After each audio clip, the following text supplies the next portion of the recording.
I was going to enti lawyer na no Obri Wahin, a historian, lawyer, former MPP, secretary, all that a whole lot. Lawyer Obri Wahin Chimwa, a penny phone come because recently a bra Otumfour say to Timiko Pimo Canada. No. Who are DB are a very dangerous to Ghana as a country. Now, who say, and there may be a work also or might be paying, especially Rwanda money, I don't know. I say, yeah, drew that point, Ghana in the Asante attacks. I hope amount for the go almost no. Now, nobody want say, Ochra, about two for do Canada, right from the airport, the reception, yeah, the man no. It tells you, say, Asante prepare, and I say unconsciously. I say any intentional, but I say any maybe ya can Santifona boom more to a point ya threaten Ghana security to a certain level. Or say a bro to foko pimo Canada na ye no every airport ho our coming into Canada crew no. Say most of the people, majority of the Ghanaians are not a war denta mombe welcoming or no. People are no wavy the Ashanti flag more than the Ghanaian flag. Now, mind you, at the very same point, an World Cup event near Debekwa, now the vice president, any and the Ade Omunina Elhon. And it was the time I no expect to say, you be Ghana flag anymore. But instead, no, the Ashanti flag ni be dominate, which tells you, say, during the recent attacks on social media, among food, the Asante for term near the Adeno. Unite Asante for no more. I must say, almost all the who will be in Koma Yanka Saber Kwama Yahu. And it's very dangerous. And in Tina no be wine so chimo want say. I say Enyama Ekoso 80 Asante for as see Eya Bedane Brony Asante 7 Asantes versus other tribe on social media will be a blasted will be able to before the open. Was there some penny for you money? And into one say I say the national security, the interior ministry, BNI for parliament, even a baimun penny for you money, I'm not being normal, and it will be a the open. And will be a Asante Hinatem, and Asante for so decided to say any one casabe fight back. Now, no people can say, send penny for into an amount them no man step in. I don't know, a year do baby, a bedroom baby in a bedroom semua. I'm sure it might be difficult. Now, no people can't say be a move a serious penny analysis, and in some more say or call, Otumfour PM Canada or no one in any tool for waiting me home. A dangerous, and or the one in air Kwama, especially the chieftaincy ministry, any security forces for my say not the attacks a hodwa as antiphone, especially the insult a hodwa any attempt the day ya 224 in Guasie, any South Force news a hodwa amount for air pedo against Asante Hene, any Asante man, so man crack it down. A begin semu, and sure Ghana is heading towards a dangerous direction because what say, so parliamentar on TSS as a bad man known. Any mpanyinfo more parliament na you money to a point say nke northern region ho baby and na tribes bi I started fire back e be more fire e be attack here and ka by now mpanyinfo be active.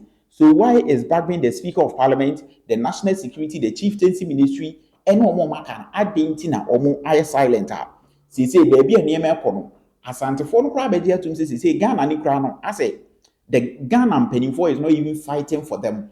And so now they are fighting their own battles, which is dangerous because who say, and you may be a course or Rwanda pain to be no, Yanam Sakwaneso, and it's very serious. I was Indian and Obri Wahin. Emun komo bay na ane ebedie ansa na wo be kon so wutiti nkrofobia krabilfobia Otumfour ntimi pie Canada ene yesi akye no kora Otumfour ayakye no enkomo yi etesen oh makia atiefo na let me be very frank men cannot claim nyama no sanye esiko no onse me fresh abokoko so ya no asem kase be ba frank kan siso so mo ma yan hwe an kan ya yan hwe yan kasa ho yan hwe entusua abeti ni yende bia badakro me kano dimpentia dimpenhwe dimpenhu Isra, first World War, it was the death of Antioch Ferdinand. Not the first World War combined. That's what? Antioch Ferdinand. Okay, nipa ba kope. And Rwanda, who see Tutsi, Papa Luna at the Gamso, no Tutsi can we, not Tutsi can we. na hutu kawe, na fisi kawe. It was some station comments. Bang! More than about 2-3 million people died. You say hutu niba, no ma, me a pine me ya kwa me free me kuma kwa. You say hutu niba, me kum. In Burundi, a similar thing happened. French Revolution, the fall of the ancient regime, plan on the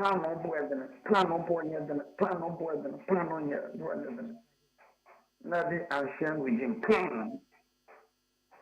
In 1995 or 94 in Ghana, Kokoma on one side against Nanumba, Dagumba, Mampusi, Mosi on another side.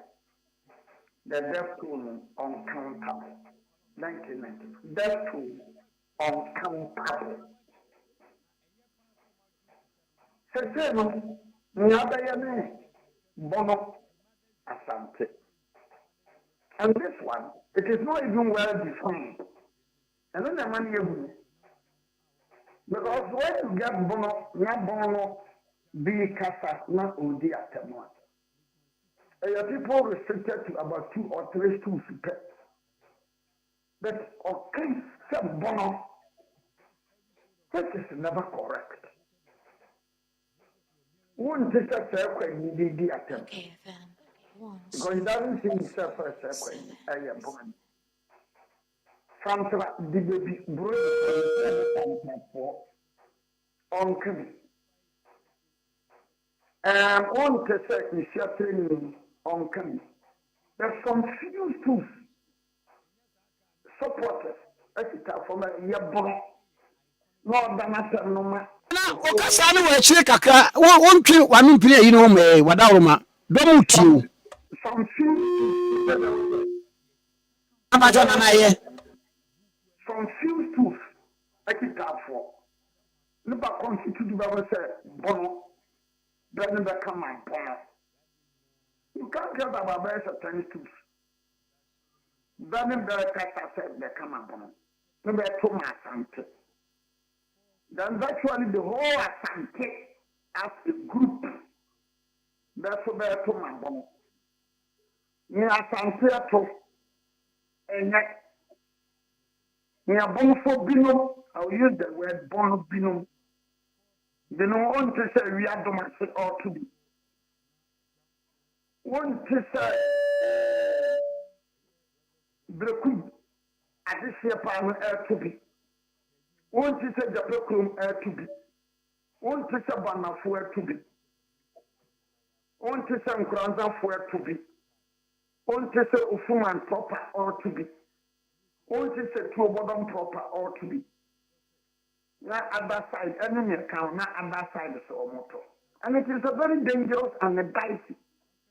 Like can't they see Otumfour, but Nana you so na voice no actually that's a said, hello, ana ba jo afa de ye Baxano, Bahan Kofono, Odom, and the people saying that ya bon phone na na be kan sam. It's Baxano, on Timunko. Want to be Mura Canada, want to mean Koda, Wallahi, Batsano, or you wanted, but could be Norca. And you know, sometimes you can come crano, not any pano crano. Far, you could never cry, or Bonoa Bay, and then can't be cry. One can't be. This baby, never be a catabani, never find the politics. About 99.99% of them know NDC from Kwan. Then you come to this side, Asante. That's about 99.99% of them know MPP from Kwan. MPP from Kwan. Then you have this problem. It's Batsano, Bentino. Oh, but say when you come, walk over them. Oh, Mampenny Naka, oh, Wafra Lupe or Ghana, or Babedru Ghana. But how do you descend to this level? Now, as I say, I could do one of the summer thing. So, reception, or mother, Ama Asantes. Bibi how? Bibi, David. Bibi honey, Asantes phone Amano. A very good reception. But few of them him Ghana flag.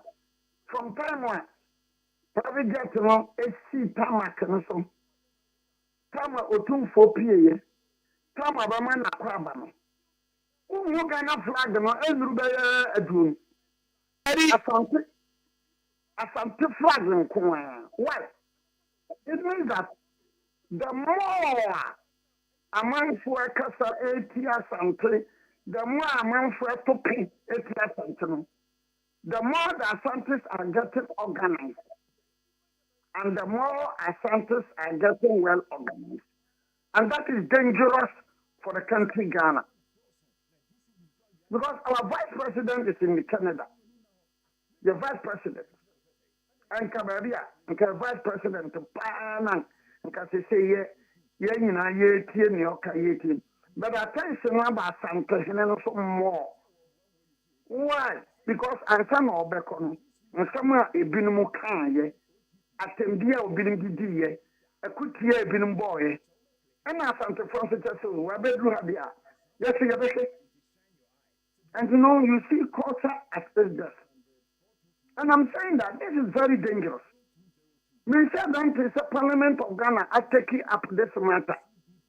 Send me a question. Yanumo mentioning Nanti said the Jubilee. I asked a near question. Mentioning Nanti said the Minister for Local Government and Chieftaincy are of Free Bono region. Or the my all taking up matter. Nanti said majority. Can Abambabin tell us? Sanya Kofi, Abia upper east or upper west or northern region. And Tabu Milber Tuma Behum, Betama Behum, Bekasama Behusa. Think Abambabi or Betwa Sanka already have that issue in Parliament. Can the majority tell us Sanya Queen, Urban, say Yakusasi Mampusi issue? A cocoman and number issue. A dagati wala. A lobby, Sasala, and come and take it up. It's a minority better than I can't say. Near Kofi. So, any tribe in Ghana or tribes in Ghana. Not to now, some years ago, and they will not take up the matter. In Parliament. Can the national security tell us? Say somewhere Koya, I could hear about attended ye. Na cartoon amount for any someone, oh Basel, or them, oh, or anyway, say Jimmy or your gallery say, where say you where you win. Can the national security tell us? Can the IGP tell us, say, Sanya near some issue? You think they will not take up the matter? So it's a very dangerous issue. And it doesn't portend well for us as a country. Now, historians, they are distorting history.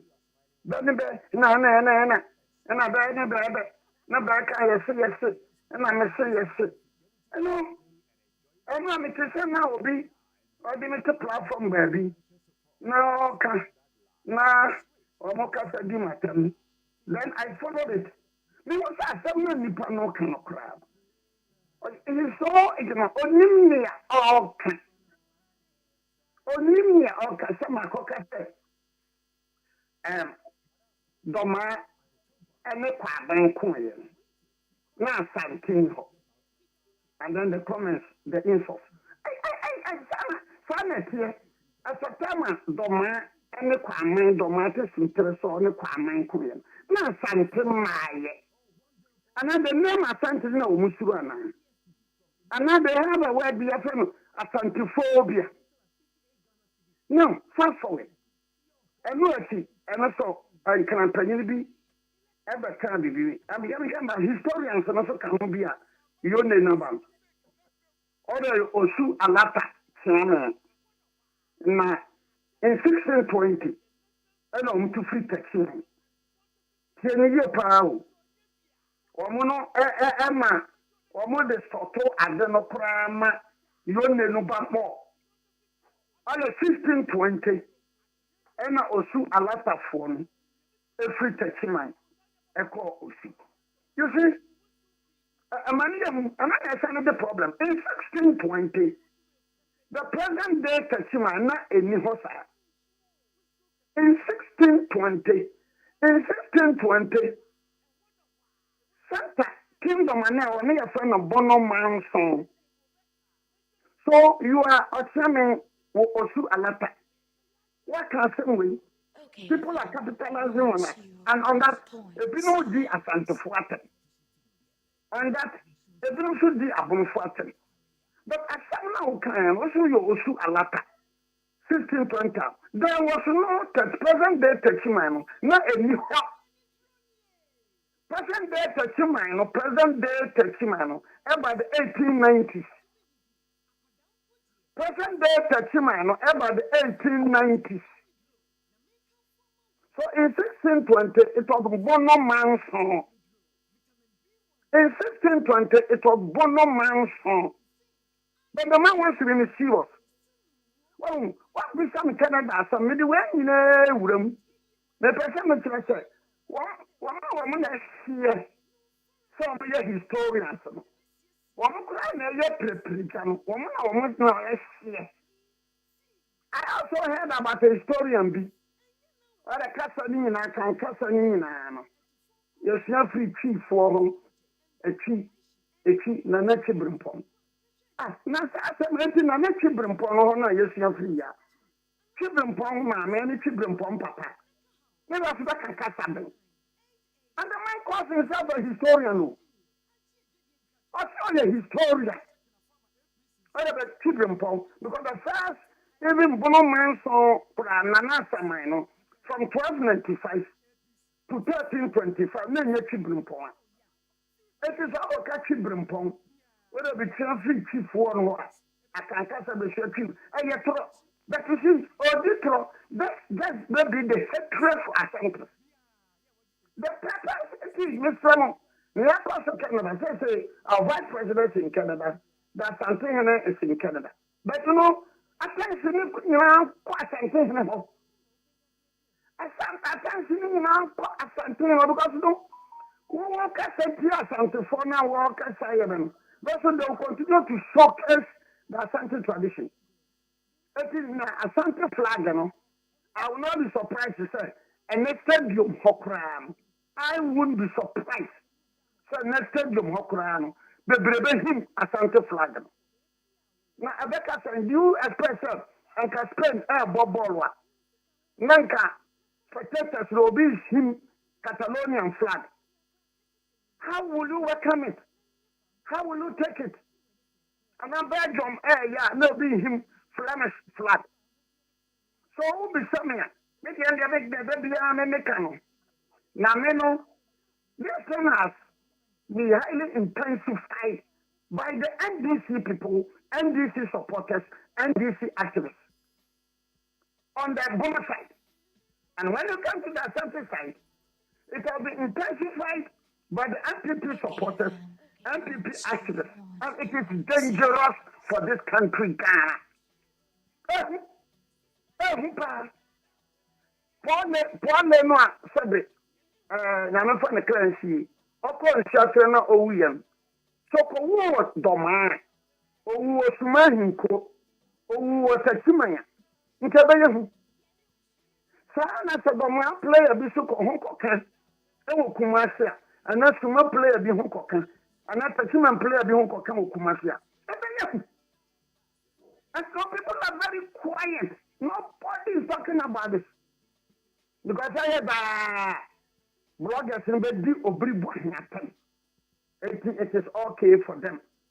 Me na kwere na meka enya tem didi a ubegimi. Na meka asem na coherent and consistent. Ghana na asem bia meka coherent and consistent. Ada no bi bisa mi se o na si asanwase esremfo na bechichire ya. Anka se daddy. Asanwase papa no bechichire ya no 1702 ya fam Kofi usu ana ni nuaba atasi edua. Ana ni nuaba ma atasi edu. No mtete asanwase ni trese asawa omuko dankira wo no baye no. Na asante ne de ho ma be asawa asaebia. Asaebia ne Sarkodie atentewro ne be ko tena ase Sarkodie ne ko asawa bia ase ana di asanwase baye. Baby asawase matara tisi ni nyina no Kofi anya asedua ana ayi edisa atasiadu enti apia nom ne nyina bebeji akonya ni nyina no atasiadu ama asanwase na bakosa na machero no enti mesramo Ghana for Canada die mo menfa nya futuo da bia mitufo man prisi fo asamba American Bagomba for ba American gonja ba American anwro ba American uko ka Asantes Asempa and this for no okay but say the year campaign that dobri bwan ho any Asantes for year campaign eti asendidie no Asantes na ban owo ba ontumunko na ba action no them now is there when you do that you influence a tribe will be we are my tribe will be woman bread Asantes in the queen or the new job in the coin Asantes in the queen or the betchem him akoi Asantes in the queen or do kokumasia sem for the only no nkoso in the coin what is some phone nkoso in the coin Okay, then. Asantes in the coin or the eastern region or the new job in coin I have a region betchem him Siromfo ni nara wa Ghana ha nyina wo mo pasante man no o de wo mo nkoso hene kore it tells you a lesson o de abuabuja no nyina kore from Asantes wa si abuabuja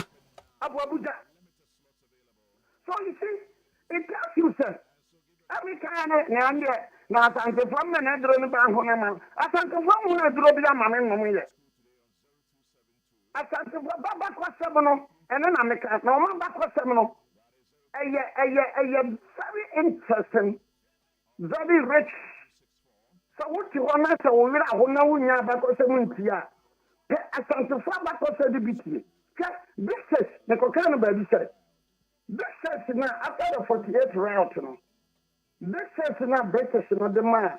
Woman, that wasn't the first time I hear this issue. That there have been a big sex issue in this country. Not in Ghana, not it. Really, there are big sex in the Saturday. Or such to better sit on the set. No more for Briabu and Obra Media Kunya, Urban. Now, or the Akuffo in the Ayisha. Urban. Or the Anum Asamoah. Or na back to the Aduma Mukano, a Yanum. Urban. Or the Bantam Kratia. A Kahoma Yanu. Urban. Or the Shati Poku. Then another Coca. Actually, no name Shati Poku, but a man for Ayisha Shati Poku. Otumfour kono Wode Asante businessmen ne Ghana businessmen ne bebre koi ye wo se kwa me despite na dawroma wone yewura Dr. Oforisapon eni executives ne bebre wode wo nyina koi ai man fa Oforisapon de sabade o be Asante fo but ne Santia ba de be ko be de bebre but you know maka anuma samwa na kan shasi poku nane ene na waka ne yiye ma nkrofo ate eye anu asamwa ya yesi adum asamwa ayanu obetena ho no na num no na corrupt be ye adum na wo mre ti ma nti tantanta na num asamwa nsuase poku nkura na nya nsuase poku we na ya no wo fa baako binum but we nsuase poku we no na wo medika na gidina ya nsuase poku ana ba ntama ma nkwa atia me ya nsa ana dominance the be a pizza to one for your so dominance ana akropon ya kofo no makropon ana konfo kokko agona akonfo anache agona that was where the word big station it was around 1685 and this station was started here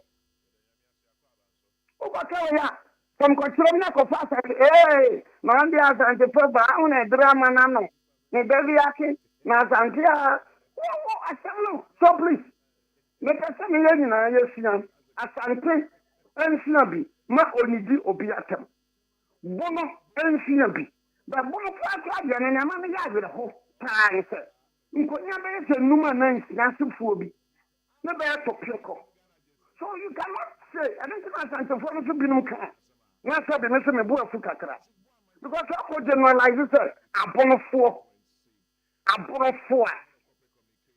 what is as you saying a real say all can be what is the peplum can be what is a banana can be what is a sekwa can be what is a dibebi can be what is a fiopre can be what is a atronia can be what is a shetra can be. So why do you generalize all people? What is a Uko Yasentia? What is a Mantin can be? What is a Unkwanja can be? What is a proper Fuman can be? What is a proper Trobodom can be?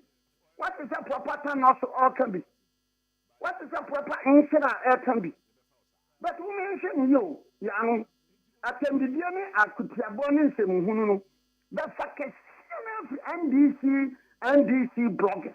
Na na yesi boy bi na wo ye saa no ohine David ni yeso ye MPP ni ono kwa ya na wotumi to bi Mahama de wo ka Otumfour asem se ya chen ne ade ade yeso ye MPP ni Bi anya saa no kraka me person I don't want to go there please I don't want to go there please I think that I am so matured and so civil so I don't want to involve myself and that kind of when I catch up I know but me can say MPP for binum so man can say but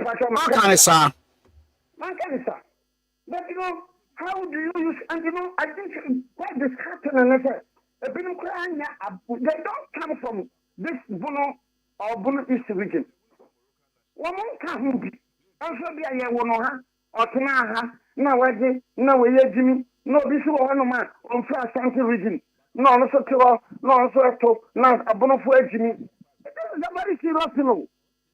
We have never as a country experienced this kind of situation but here it will explode one day it will explode Asante for no there nana kwasi broni kura whether for the custom whether Makati whether Girard, whether Maxwell, they all accepted the fact.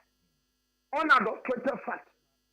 So, when we no crane, Wamonia Anquada. What is it? Ohene Aircon, or the businessman Echo. Also, the man now in the crowd, the businessman. Can I was your medium Kumasi? Asantes and non-Asantes were on it. The man also be baby. Now, dirty politics, dirty politician, dirty. Now, a commabino, you have to describe them. So, the come about here, when we see and Asante first, you bring in the book. Nana ya run up na me ye brano ya ga bimpo. Na Asante for birth, you bring in a yabon for you could see. And you have some young men and young women insulting people left, right, and center. Sebrekuma, like I said, free Asokore. Now, there's a clear word the evidence said here. Ghana have a bon number to Sadu on my witness and be pa or can I come to cancel John or can Michelle be an amateur a foot from me by Ghana for Mufo. Tinana,